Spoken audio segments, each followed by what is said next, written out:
বিএনপির ভারপ্রাপ্ত চেয়ারম্যান তারেক রহমানের দৃষ্টি আকর্ষণ করে চট্টগ্রামের যুবদল নেতা এমদাদুল হক বাদশার অত্যাচার, জুলুম ও নির্যাতনের প্রতিবাদে সংবাদ সম্মেলন করেন ভুক্তভোগী মোহাম্মদ একরাম ও তার পরিবারের সদস্যরা।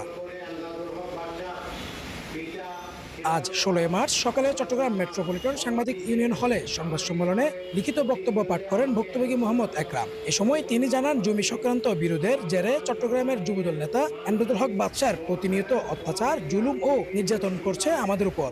আমি এবং আমার পরিবার বিএনপি ভারপ্রাপ্ত চেয়ারম্যান তারেক রহমান এবং সিনিয়র নেতৃবৃন্দের কাছে আশা করি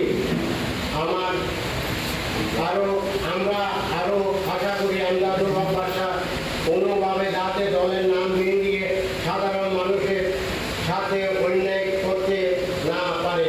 এ সময় সংবাদ সম্মেলন থেকে অবিলম্বে স্থানীয় প্রশাসন ও বিএনপির ভারপ্রাপ্ত চেয়ারম্যান তারেক রহমানের প্রতি দৃষ্টি আকর্ষণ করেন ভুক্তভোগী পরিবারের সদস্যরা। ভারপ্রাপ্ত চেয়ারম্যান জনাব তারেক সাহেবের কাছে আমার ওকুল আবেদন, সুষ্ঠু তদন্ত করে আমার জায়গাটা আমাকে ফেরত দেওয়ার জন্য।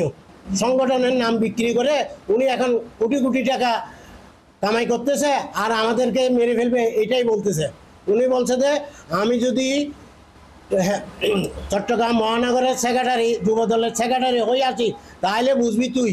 টিন দিয়ে ঘিরাও করে বলছে, করার পর দিয়ে উনি এখন আমাদের নামে পোস্টার লাগা দিয়েছে আমরা আওয়ামী সন্ত্রাসী বলতেছে, পোস্টার লাগা দিয়েছে। আমরা কারো থেকে কোনোদিন একটা 10 টাকা নুন দিয়ে খাই নাই, কিন্তু বাবা আমার এখন হয়েছে, এখন আমাদের এটা অবস্থা। চাই আমার সমাধান, আমার জায়গাটা খুব শূন্য, আমার জায়গাটা যে অবস্থা চলে সে অবস্থায় দখলমুক্ত চাই আমি, আমার এটাই আমার কামনা। এদিকে সংবাদ সম্মেলনে উপস্থিত ছিলেন ভুক্তভোগী পরিবারের সদস্য হাফেজ ওসমান, ইব্রাহিম, আইয়ুব আলী, ইউনুস, আব্দুল্লাহ, মারুফ সহ আরো অনেকে।